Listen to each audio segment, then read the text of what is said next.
আসসালামু আলাইকুম। তো এই ভিডিওতে আমরা জানবো আমাদের একাডেমিক ক্যালেন্ডার সম্পর্কে। তো একাডেমিক ক্যালেন্ডার সম্পর্কে জানার আগে আমরা একাডেমিক ক্যালেন্ডারে চলে যাচ্ছি। তো এখান থেকে আমরা একাডেমিক ক্যালেন্ডারে চলে যাব। তো একাডেমিক ক্যালেন্ডার আসলে আমাদের যে বাৎসরিক বা মাসিক যে ছুটিগুলি থাকে, আমাদের প্রতিষ্ঠান যেদিন বন্ধ থাকবে সেই বন্ধগুলি আমরা অ্যাড করে দিতে পারবো এখান থেকে।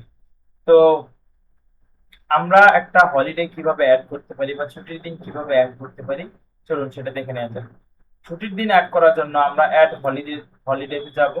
এরপর হচ্ছে আমরা যে ডেটটা ছুটির দিন হবে সেই ডেটটা সিলেক্ট করে নেব।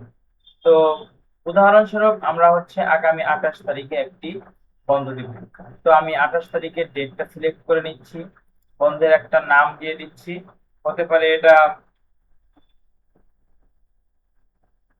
এক্সাম হলিডে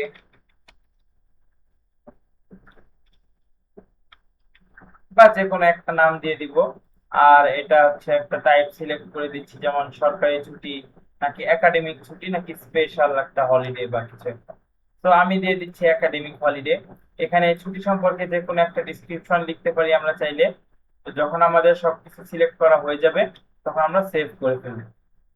হলিডেটা যখন সেভ করব তখন আমাদের এইখানে নিচে এই সেকশনটাতে আমাদের বর্তমান যে চলমান ছুটির দিনগুলি আছে সব ছুটির দিন এখানে দেখাবে। আর এই সমস্ত ছুটির দিন আমি যে অ্যাড করছি, এই সমস্ত ছুটির দিন আমাদের যে অভিভাবকদের অ্যাপটা আছে, ইদারা মোবাইল অ্যাপ, তো ইদারা মোবাইল অ্যাপে এগুলি দেখাবে। তো অভিভাবকরা তাদের মোবাইল অ্যাপের মাধ্যমে তারা তাদের সন্তানদের ছুটির দিনগুলি দেখতে পারবে। এই ছিল আমাদের একাডেমিক ক্যালেন্ডার। তো আজকের মতো এই পর্যন্ত। সালামু আলাইকুম।